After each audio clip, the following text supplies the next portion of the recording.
The grand halls of Ravencrest Palace echoed with whispered conversations as news of Queen Isabella's passing spread through the ancient corridors. Lady Catherine Blackwood, the Queen's daughter-in-law, stood in the marble foyer adjusting her black mourning dress. Her sharp green eyes surveyed the palace staff who moved like shadows. Preparing for the formal mourning period that would consume the kingdom for weeks to come, Catherine had married Prince Edward 5 years ago, but their relationship with the Queen had always been complicated. Queen Isabella, a woman of iron will and traditional values, had never fully accepted Catherine into the royal family. The Queen believed Catherine came from too common a background, despite her noble title. This tension had created years of careful political maneuvering within the palace walls. As Catherine walked toward the Queen's private chambers, she noticed several staff members carrying ornate boxes and precious artifacts. Her heart raced as she realized they were removing the Queen's personal belongings according to royal protocol. Among these items were pieces Catherine had long admired, ancient jewelry that had been passed down through generations, rare manuscripts, and most importantly, the Queen's private diary that contained family secrets spanning decades. The head butler, Mr. Thornfield, approached Catherine with obvious discomfort written across his weathered face. He had served the royal family for 30 years and had witnessed many palace dramas, but nothing quite like what was unfolding. He informed Catherine that, according to the Queen's will, most of her personal effects were to be distributed among various family members and charitable organizations. However, some items were specifically designated for the future. Queen consort. Catherine's mind raced as she processed this information. She had assumed that, as Prince Edward's wife, she would naturally inherit many of the Queen's belongings. The reality was far more complex. The will specified that certain items could only be claimed by someone who had earned the Queen's explicit trust and approval during her lifetime. This clause seemed deliberately designed to exclude Catherine, who had never received such endorsement from the late Queen. As evening approached, Catherine found herself alone in the Queen's study, surrounded by shelves of leather-bound books and priceless artifacts. The room still carried the faint scent of the Queen's favorite lavender perfume. Catherine's fingers traced the edges of an ornate jewelry box that contained the crown sapphires, a set that had belonged to the royal family for over 300 years. According to palace tradition, these sapphires were worn by the Queen consort during state ceremonies. Catherine carefully opened the jewelry box, and the sapphires caught the lamplight, casting blue reflections across the room. She had dreamed of wearing these magnificent pieces ever since joining the royal family. They represented not just wealth, but legitimacy and acceptance within the royal lineage. As she held the necklace up to the light, she made a decision that would change everything. The next morning, Catherine appeared at breakfast wearing the crown sapphires, along with several other pieces from the Queen's collection. The royal family members present, including Prince Edward's sister Princess Margaret and his brother Prince William, stared in shocked silence. Catherine had essentially claimed the Queen's belongings. Without following proper protocols or waiting for the official reading of the will, Prince Edward, caught between loyalty to his wife and respect for royal traditions, remained silent as tension filled the ornate dining room.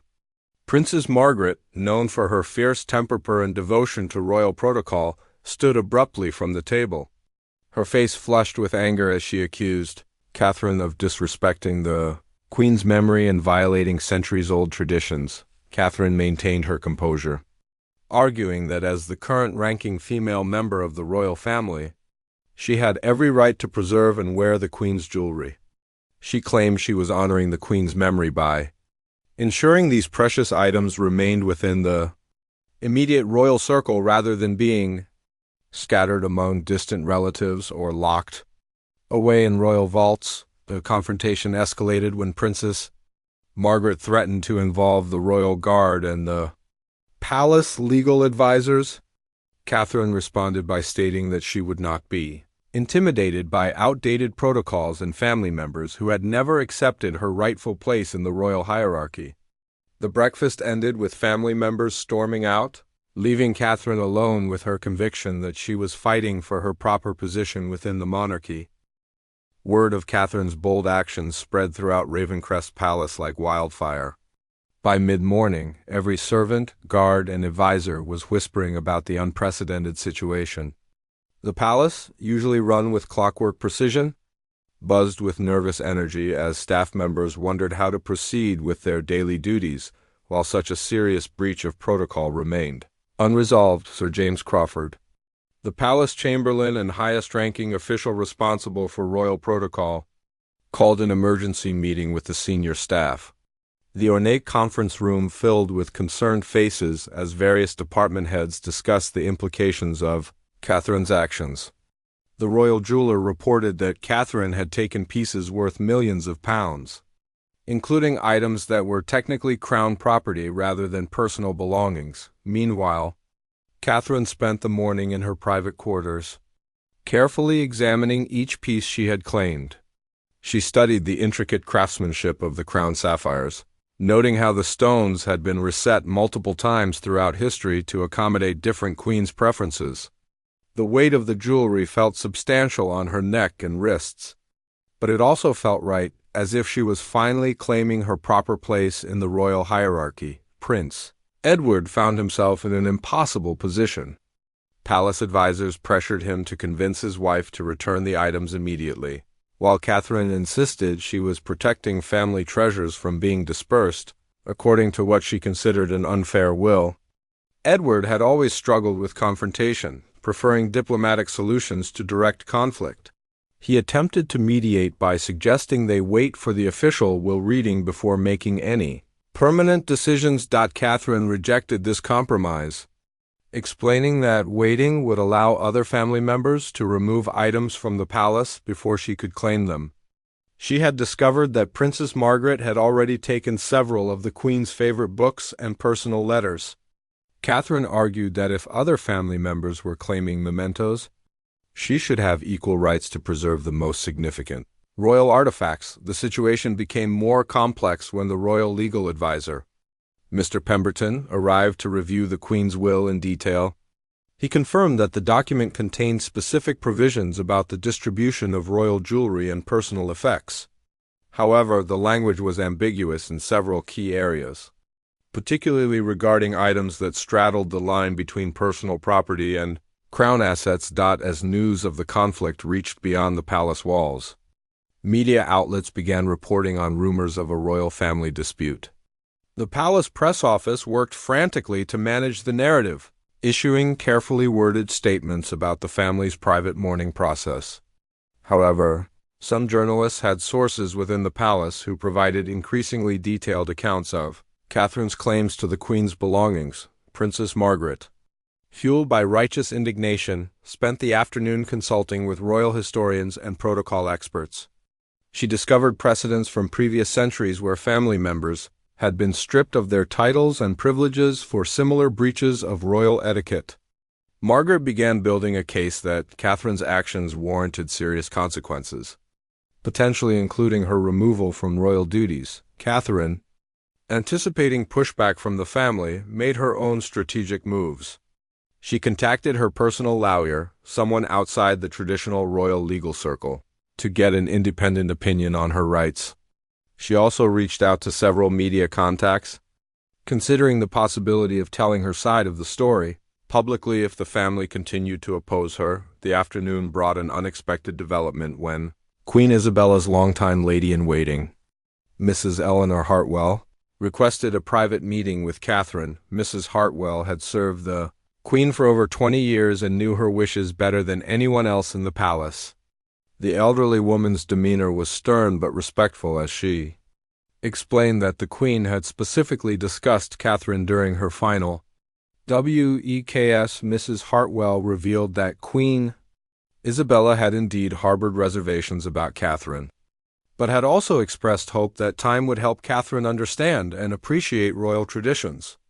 The Queen had specifically mentioned concern about certain family treasures and had made provisions to ensure they remained with individuals who truly understood their historical significance rather than their monetary value. This revelation hit Catherine like a physical blow. She had convinced herself that the Queen's formal distance stemmed from class prejudice rather than genuine concern about Catherine's commitment to royal values. Mrs. Hartwell's gentle but firm words forced Catherine to confront the possibility that her actions were proving the Queen's concerns justified. As evening approached, Catherine sat alone in her chambers, still wearing the crown sapphires but feeling their weight differently now. She gazed at her reflection in the antique mirror, seeing not just the jewelry but the responsibility and legacy they represented. The pieces were beautiful, but they carried the hopes, dreams, and sacrifices of generations of royal women who had worn them during both triumphant and tragic moments in the kingdom's history. The third day of the crisis brought unexpected allies and enemies to light. Catherine woke to find that several younger members of the royal family had quietly expressed support for her position, though they dared not voice it publicly. Cousin Victoria, married to Prince Edward's younger brother, sent a discreet note expressing understanding of Catherine's frustration with what she called outdated family politics. However, the morning also brought disturbing news.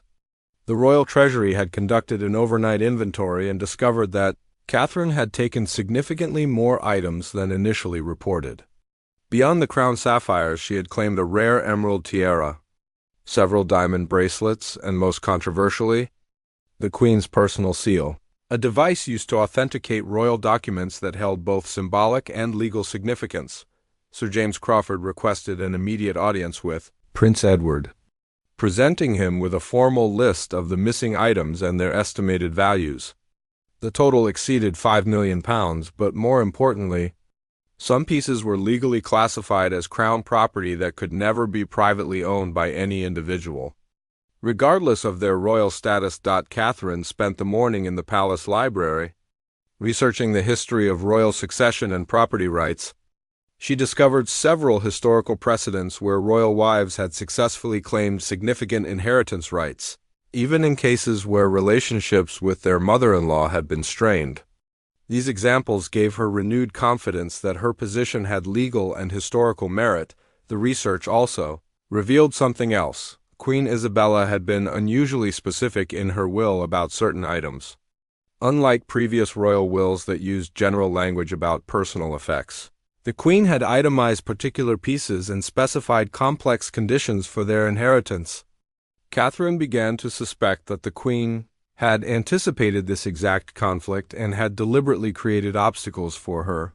Prince Edward finally confronted Catherine directly, arriving at her chambers with an expression of determined resolution that she had rarely seen from her typically diplomatic husband. He explained that the situation had evolved beyond a simple family dispute into a potential constitutional crisis. The palace legal office had advised that Catherine's retention of certain items, particularly the royal seal, could be interpreted as an attempt to claim authority she did not legally possess. Catherine listened to Edward's concerns but remained unmoved. She argued that the entire royal system was built on centuries of men making decisions about women's rights and inheritance. She pointed out that if she had been born into the royal family rather than marrying into it, no one would question her right to inherit from the Queen. The gender and birth-based discrimination inherent in royal protocols was exactly what she was fighting against. Their conversation grew heated when Edward revealed that Princess Margaret had begun consulting with Parliament about the possibility of investigating Catherine's actions. Under certain interpretations of royal law, unauthorized possession of crown property could result in criminal charges, regardless of family relationships. Edward begged Catherine to return the items voluntarily before the situation escalated beyond the family's ability to control it. Catherine's response shocked Edward. She announced that she had decided to make her case publicly, believing that the British people deserved to understand how outdated royal protocols continued to discriminate against women who married into the family. She had already drafted a statement explaining her position and planned to release it through her personal social media accounts within hours. The afternoon brought a flurry of emergency meetings as palace officials scrambled to prevent Catherine from going public. The communications director warned that any public dispute would inevitably lead to media scrutiny of the entire royal family's finances and inheritance practices. Recent polls had already shown declining public support for the monarchy, and a highly publicized family conflict could provide ammunition for Republican movements. Princess Margaret, learning of Catherine's threat to go public, made her own dramatic decision. She contacted the captain of the royal guard directly, invoking an obscure but legitimate protocol that allowed senior royal family members to request security intervention when crown property was threatened. The royal guard had not been involved in internal family disputes for over a century, but the legal framework still existed. Catherine discovered the guard's involvement when two uniformed officers appeared at her chamber doors, accompanied by Sir James Crawford and the royal legal advisor. They respectfully but firmly requested permission to inventory the items in her possession and explained that they were operating under direct orders from Princess Margaret, acting in her capacity as senior royal family member during the transition period. The confrontation in Catherine's chambers was tense but civil. Catherine initially refused to allow the inventory, arguing that she was being treated like a common criminal rather than a member of the royal family. The officers explained that they were simply following protocol and that cooperation would help resolve the situation more quickly and quietly. As Catherine watched the officers carefully catalog each item she had claimed, she felt a mixture of anger and sadness. The crown sapphires that had made her feel so powerful just days earlier now seemed like evidence in a case against her. She began to understand that her fight for respect and recognition within the royal family had inadvertently turned her into exactly what she had tried to avoid, an outsider whose actions were viewed with suspicion and disappointment. The inventory revealed that Catherine possessed items worth over £6 million, including several pieces that were definitively crown property rather than the Queen's personal belongings. The royal legal advisor explained that while the family wanted to resolve the matter privately, the involvement of crown property meant that certain legal procedures had to be followed regardless of family preferences. The fourth day marked a turning point when Catherine received an unexpected visitor. Lady Eleanor Pembroke, the Queen's oldest friend and confidant, arrived at the palace requesting a private meeting. Lady Pembroke had remained silent during the first 3 days of the crisis, but felt compelled to share information that could change Catherine's perspective entirely. In the quiet privacy of the palace garden, Lady Pembroke revealed that Queen Isabella had actually spoken fondly of Catherine during her final months. The Queen had confided that she saw potential in Catherine, but worried about her impulsive nature and tendency to interpret guidance as criticism. The Queen had specifically mentioned hoping that Catherine would learn to value tradition not as oppression, but as a foundation for wise leadership. Lady Pembroke then shared the most shocking revelation. Queen Isabella had actually prepared a separate, private letter for Catherine to be delivered after the funeral. The letter contained the Queen's personal thoughts about Catherine's role in the family and specific guidance about which royal treasures she hoped Catherine would eventually inherit. However, the letter was to be given only if Catherine demonstrated patience and respect for proper protocols during the mourning period. Catherine felt as if the ground had shifted beneath her feet. Everything she had believed about the Queen's feelings toward her had been based on incomplete information. The very items she had impulsively claimed were pieces the Queen had intended for her, but only after Catherine proved her commitment to royal values and traditions. Meanwhile, the royal guard's involvement had attracted attention from senior government officials. The Prime Minister's office contacted the palace expressing concern about the constitutional implications of the dispute. When matters involving crown property required guard intervention, it typically indicated serious breaches that could affect public confidence in the monarchy's stability. Prince Edward spent the morning in crisis meetings with palace advisors, legal experts, and family members. The consensus was clear. Catherine's actions, however well-intentioned, had created a situation that required formal resolution. The family could no longer handle the matter privately without risking accusations of covering up potential legal violations. Catherine, devastated by Lady Pembroke's revelations, requested a meeting with Mrs. Eleanor Hartwell, the Queen's former lady-in-waiting. She needed to understand exactly what the Queen had hoped for, and how badly she had misinterpreted the situation. Mrs. Hartwell, though saddened by recent events, agreed to meet with Catherine in the Queen's former sitting room. During their conversation, Mrs. Hartwell painted a picture of Queen Isabella as a woman who deeply understood the challenges facing the modern monarchy. The Queen had worried that rigid adherence to tradition could alienate younger generations, but she also believed that respect for protocol provided necessary stability during times of change. She had seen Catherine as someone who could bridge these perspectives, but only if Catherine learned to work within established systems rather than against them. Mrs. Hartwell then produced Queen Isabella's private letter to Catherine. The handwritten note was warm and encouraging, expressing hope that Catherine would become a beloved queen consort who honored tradition while bringing fresh energy to the royal family. The letter specifically mentioned the crown sapphires, explaining that the Queen hoped Catherine would wear them with the wisdom to understand their weight and the grace to bear their responsibility. Reading the Queen's actual words, Catherine understood how completely she had misunderstood the situation. Her impulsive actions had not only violated protocol but had also prevented her from receiving the very acceptance and recognition she had desperately sought. The Queen had planned to guide Catherine toward earning these treasures through demonstrated wisdom and commitment, but Catherine's impatience had derailed that process entirely. The afternoon brought a formal meeting between Catherine and the senior royal family members, including Princess Margaret, Prince William, and Prince Edward.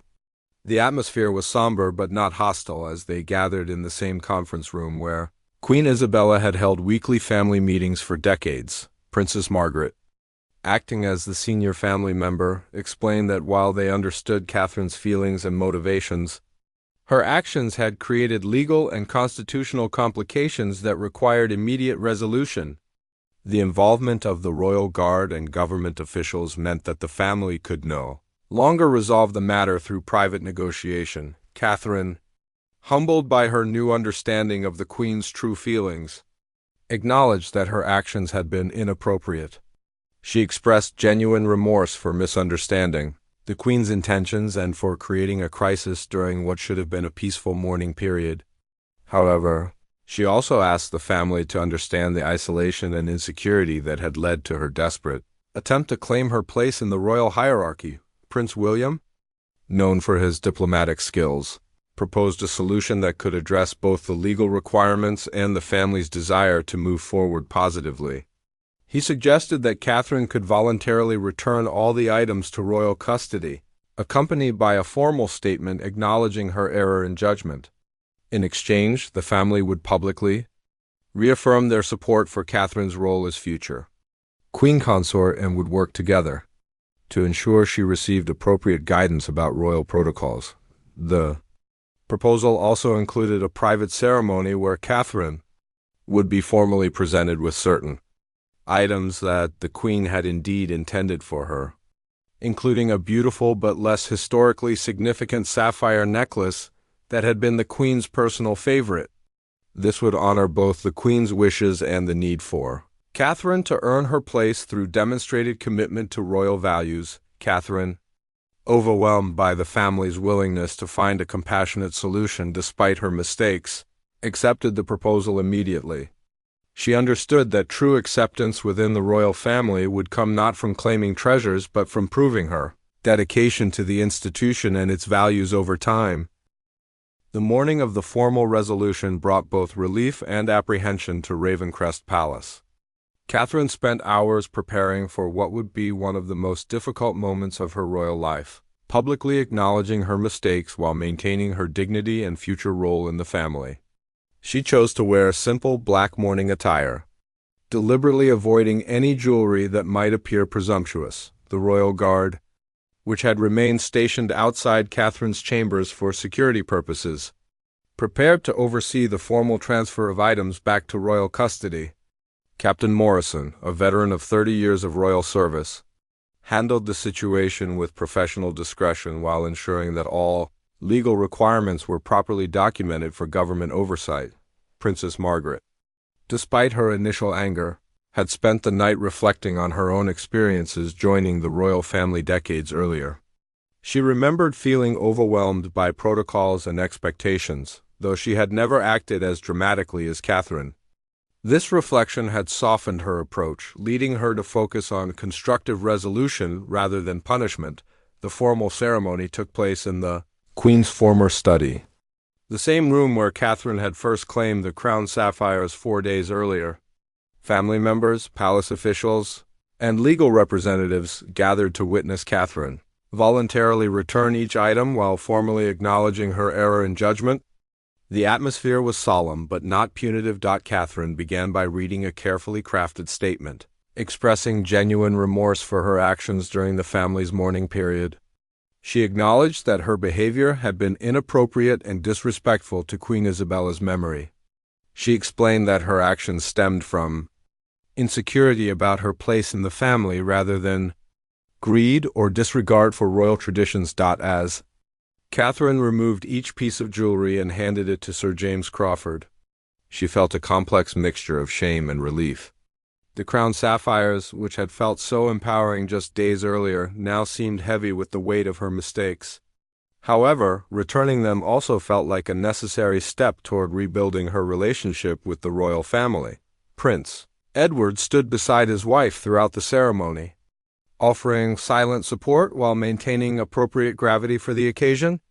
His presence demonstrated the family's commitment to moving forward together rather than isolating Catherine for her mistakes.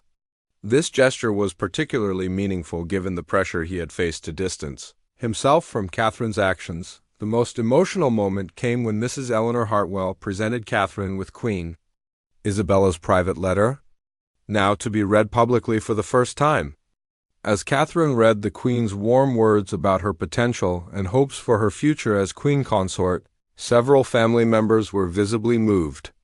The letter made clear that the Queen had genuinely cared for Catherine despite their formal relationship. Following the return of the items, Prince William presented Catherine with a beautiful sapphire pendant that Queen Isabella had specifically designated for her in a private codicil to her will. The piece was elegant and valuable, though not as historically significant as the crown sapphires. This gift represented both the Queen's original intentions and Catherine's path toward earning her proper place in the family. The ceremony concluded with Princess Margaret formally welcoming Catherine back into the family's good graces and expressing confidence in her ability to learn from this experience. She emphasized that royal life required patience, humility, and deep respect for traditions that had sustained the monarchy through centuries of change. Later that afternoon, the palace released a carefully worded statement to the media explaining that a minor, administrative matter regarding the Queen's personal effects had been resolved satisfactorily within the family. The statement emphasized the family's unity during their mourning period and their commitment to honoring Queen Isabella's memory through continued service to the nation. Catherine spent the evening writing personal letters to each family member, expressing gratitude for their forgiveness and outlining her commitment to earning their trust through future actions rather than words. She also wrote a lengthy letter to Queen Isabella, though it would never be delivered, expressing her regret for misunderstanding the Queen's intentions and promising to honor her memory through dedicated service. The royal guard quietly withdrew from their positions around Catherine's chambers, marking the official end of the crisis. Captain Morrison filed a confidential report with government officials confirming that all crown property had been properly secured and that no criminal charges would be necessary. Given Catherine's full cooperation, Prince Edward and Catherine spent their first private evening together since the crisis began, having an honest conversation about their marriage and their shared future as leaders of the royal family. Edward expressed his own regrets about not better supporting Catherine's integration into royal life, acknowledging that her insecurities had been partially justified by the family's formal distance. Catherine realized that her dramatic actions, while inappropriate, had inadvertently opened important Conversations about how the royal family welcomed new members and addressed feelings of exclusion.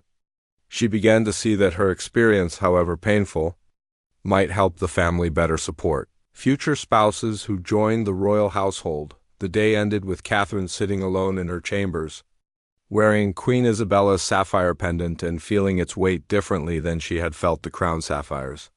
This piece represented not conquest or entitlement, but acceptance earned through humility and growth. For the first time since joining the royal family, Catherine felt genuinely connected to the institution she would someday help lead. 6 months after the crisis, Ravencrest Palace had settled into a new rhythm that reflected the lessons learned during those difficult days. Catherine had spent the intervening time studying royal history, working closely with palace protocol officers, and building genuine relationships with family members who had previously remained distant. The transformation in Catherine's approach to royal life was evident to everyone around her. Instead of viewing traditions as barriers to overcome, she began to understand them as frameworks that could provide stability and meaning to her role. She started attending weekly meetings with Mrs. Eleanor Hartwell, learning about Queen Isabella's perspectives on leadership and the careful balance required to modernize the monarchy while preserving its essential character. Princess Margaret, who had initially been Catherine's harshest critic, became one of her strongest supporters as Catherine demonstrated genuine commitment to learning and growth. Margaret began including Catherine in family decisions and seeking her input on matters affecting the younger generation of royals. Their relationship evolved from antagonistic to genuinely collaborative. The media had remained largely unaware of the true extent of the crisis. Reporting only that there had been minor administrative matters regarding the Queen's estate. However, Catherine's subsequent behavior and increased involvement in royal duties led to increasingly positive coverage of her role in the family. Royal watchers noted her growing confidence and apparent comfort with her responsibilities. Prince Edward observed his wife's transformation with pride and relief. The crisis had forced both of them to examine their relationship and their shared commitment to royal service. Edward began taking a more active role in ensuring Catherine felt supported and informed about family expectations, rather than assuming she would naturally understand complex protocols. The most significant change came during the spring when Catherine was invited to wear the crown sapphires for the first time since the crisis, during a major state ceremony. The invitation came from Princess Margaret herself, who felt that Catherine had sufficiently demonstrated her growth and commitment to earn this honor. Catherine accepted with appropriate gratitude rather than triumphant satisfaction. As Catherine prepared for the ceremony, she spent time in Queen Isabella's former chambers, which had been preserved exactly as the late Queen had left them. Wearing the crown sapphires in that space, Catherine felt a profound connection to the generations of royal women who had carried these responsibilities before her. She understood now that the jewelry was not a prize to be won, but a trust to be honored. The state ceremony proceeded flawlessly, with Catherine wearing the crown sapphires while demonstrating the poise and dignity that royal occasions demanded. Observers noted her respectful demeanor and obvious comfort with the formal protocols. Media coverage focused on her elegant presence and the continuity she represented between Queen Isabella's legacy and the future of the monarchy. Following the ceremony, Catherine met privately with Lady Eleanor Pembroke, who had become an unofficial mentor during the months of Catherine's royal education. Lady Pembroke expressed genuine admiration for Catherine's growth and her willingness to learn from her mistakes rather than simply apologizing for them. The conversation with Lady Pembroke included a revelation that provided final closure to the crisis. Queen Isabella had actually anticipated that Catherine might struggle with patience and protocol during the transition period. The Queen had specifically instructed that if Catherine ever acted impulsively regarding royal property, she should be guided toward understanding rather than punishment, because such actions would indicate passion for her role rather than indifference to it. Catherine was amazed to learn that even her dramatic mistakes had been, in some way, accounted for in Queen Isabella's wisdom. The late Queen had understood that Catherine's intensity and determination, while sometimes problematic, were also qualities that could serve the monarchy well if properly channeled. As the first anniversary of Queen Isabella's passing approached, Catherine took on the responsibility of organizing the memorial ceremony. She worked closely with all family members to ensure that the event honored the Queen's memory, while demonstrating the family's continued unity and strength. Her leadership during this sensitive time proved her full integration into her royal role. The memorial ceremony became Catherine's moment of true acceptance within the royal family. She delivered a moving tribute to Queen Isabella that acknowledged both the Queen's guidance and her own journey toward understanding her responsibilities. The speech demonstrated Catherine's growth from an insecure newcomer to a confident royal family member. Prince Edward and Catherine also announced during this period that they were expecting their first child, news that brought joy to the entire family and the nation. The announcement symbolized not just their personal happiness, but the continuation of the royal line and Catherine's permanent place in the family's future. On the evening of the memorial ceremony, Catherine returned to her chambers wearing Queen Isabella's sapphire pendant rather than the crown sapphires. She had learned that true royal status came not from claiming symbols of power, but from earning the respect and trust that made such symbols meaningful. The crisis that had once threatened Catherine's position in the royal family had ultimately strengthened both her character and her relationships within the family. She understood now that Queen Isabella's apparent distance had actually been a form of preparation, teaching Catherine to value earned acceptance over automatic entitlement. As Catherine prepared for bed that night, she reflected on how dramatically her understanding of royal life had evolved. The woman who had once impulsively claimed royal treasures had become someone who understood that the greatest treasures of royal life, respect, trust, and genuine belonging, could never be taken by force, but had to be earned through patient dedication and humble service to something greater than oneself.